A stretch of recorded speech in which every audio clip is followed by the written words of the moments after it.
welcome to this video on question 2 on the AQA GCSE English and English Language Higher paper. This question asks you to analyse presentational features and language and asks you to analyse their effect on the reader. Now the mark scheme for this shows that in order to get band 4 7 to 8 marks you need to give a perceptive and detailed answer. It says that you need to offer a detailed interpretation of how the headline is effective. Okay, so you need to analyse the headline specifically and think about how the words in that headline have an effect on the reader. You also need to look at the picture in the article you're given, and you need to explain to the examiner what it shows and its effect on the reader. The second part of the question then asks you to explain how the picture and the headline link to the text. And the examiner will want you to make perceptive comments. And that means you have to use your inference skills and you have to say what is suggested by the headline and the picture. You need to offer appropriate quotations. Now, obviously, you can only do that with regards the headline and when you are talking about links with the text. You also need to offer appropriate references to support the comments that you're making. And what that means is you need to explain what it is within the picture you're given that has an effect on the reader. So what does the word effective mean in the mark scheme? Well, it simply means you need to think about what the purpose of the text is that you've been given and how it affects the reader in a specific way. So it really just boils down to doing your text, your audience and your purpose first, and thinking about why that article was written and what the intended effect of the article was on the reader. And also you need to show how the headline and the picture link with the text, and you do this by using quotations. You need to explain how the concise information in the headline leads to greater detail in the article. And you also need to think about what is shown in the picture and how that links to detail within the article that you've been given. So what do we look for in a headline then? Well, our immediate thoughts are to use our read my rules or DeForest techniques. Now, if you're unfamiliar with these ways of remembering your linguistic techniques, then I have another video on language features, question 3 on the foundation paper, which goes through read my rules in much more detail than I will in this video. So definitely have a look at that video and go through read my rules. Basically, it's all of your linguistic techniques such as emotive language, metaphors, alliteration. Okay, so have a look at those. Typical techniques we do find in headlines are alliteration, rhetorical questions, ellipsis, dashes, colons, so interesting use of punctuation, and also we can comment on the use of particular words such as verbs or nouns, and also puns are often used in headlines as well, and they are words that it's a play on words, so to speak, often used for a humorous effect. So if you want to pause the video and note down read my rules, if you're not familiar with it, you can do so now. Or alternatively, you might have learnt DeForest, which is just a shortened version of remembering your linguistic techniques.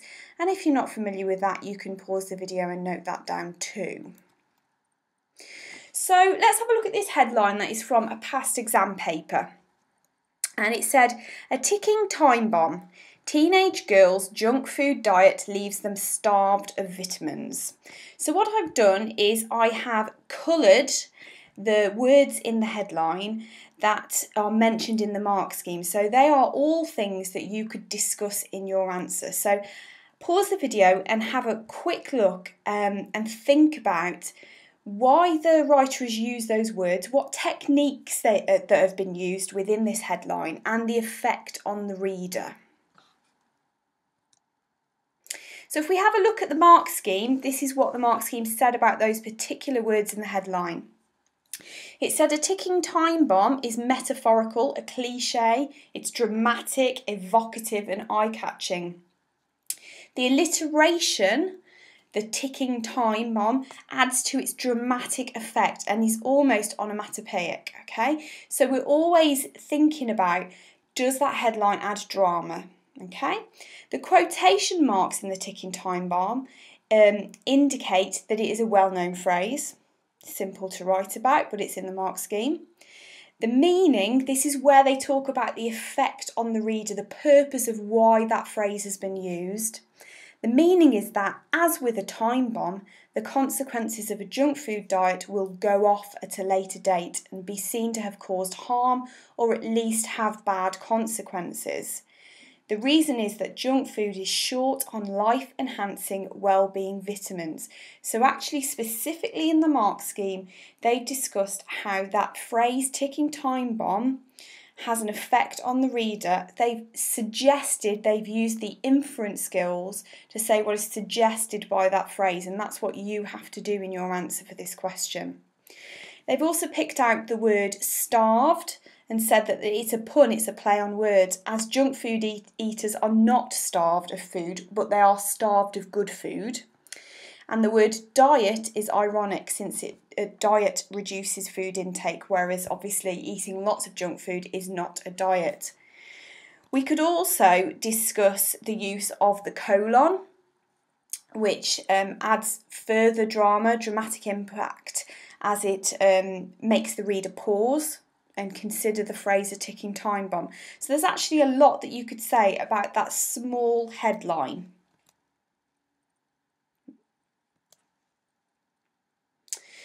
And if we had to talk about our link to the text, because we know that's our second part of the question that we have to do, within the article itself was this phrase, millions of teenagers are dangerously low in key vitamins and minerals.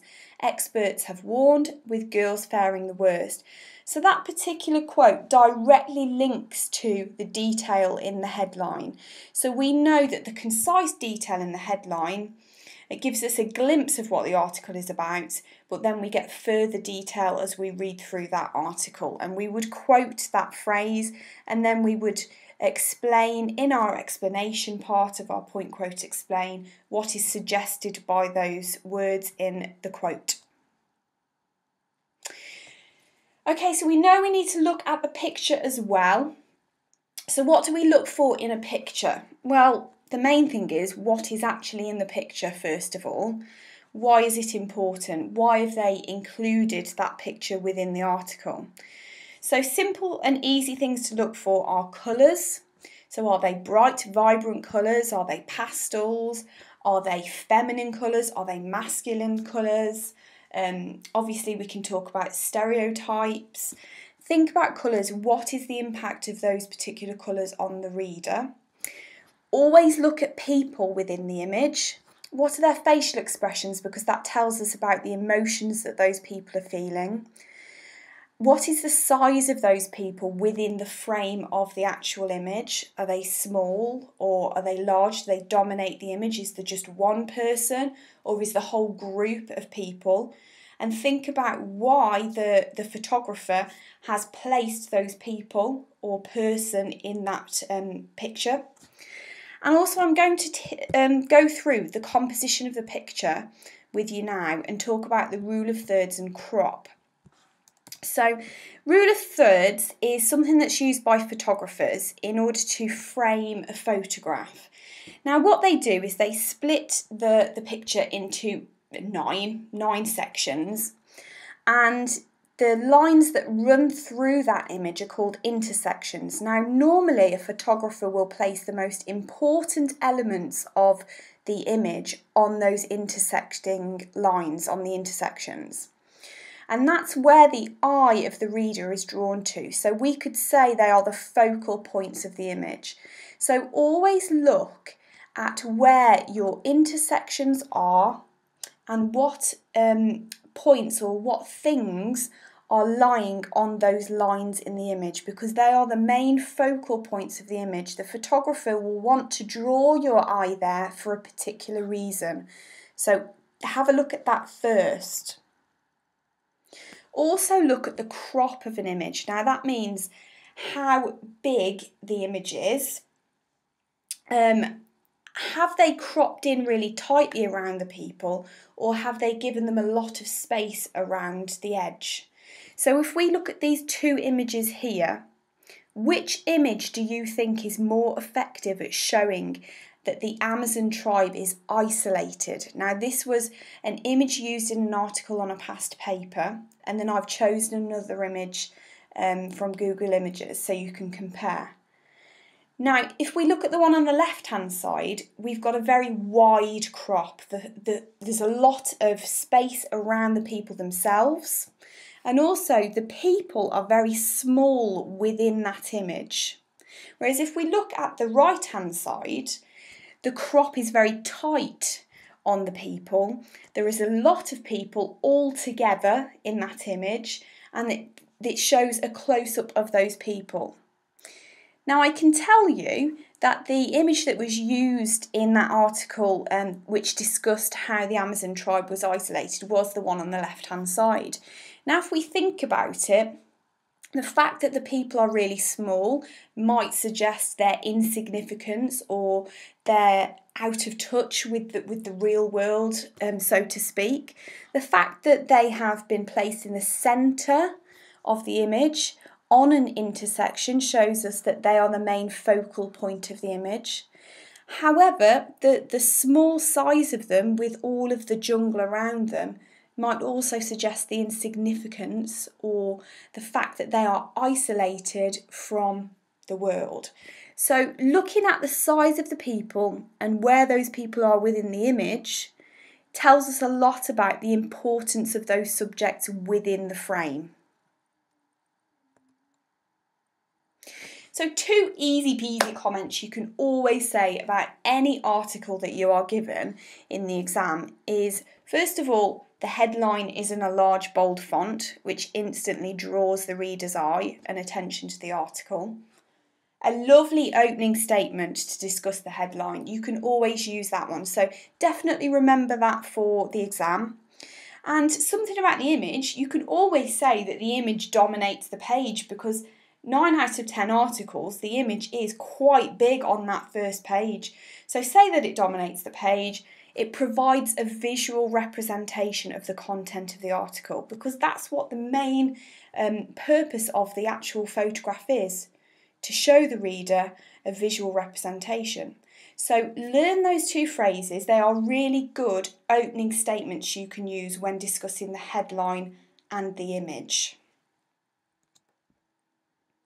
So I've chosen an article here. It was taken from Sky News Online, and it's about a man that did a high wire tightrope walk, and I think this was at the end of 2014. It's quite an interesting article to read through.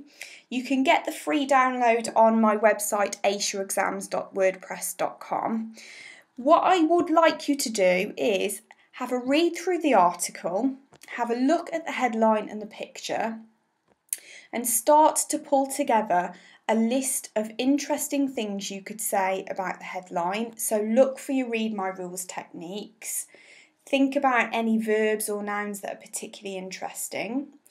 Then think about how they link with the text. So what is said in the text itself that links with the content of the headline.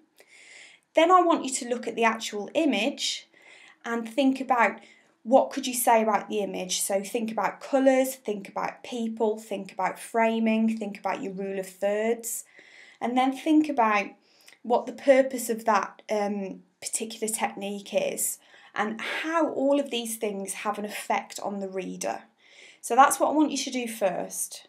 Now in part 2, what I'm going to show you is how to structure those points into an answer, a full marks answer for this question, and I will also give you a sample answer for this question so that you know exactly what you have to do in order to get that top band. So make sure you subscribe to this channel so that you can see when that next video comes up. You can also follow me on Twitter at AQA if you have any questions about this video or any other videos on my channel. And all of my videos and free downloads are on my website. Just head over to aceyourexams.wordpress.com. Thanks for listening.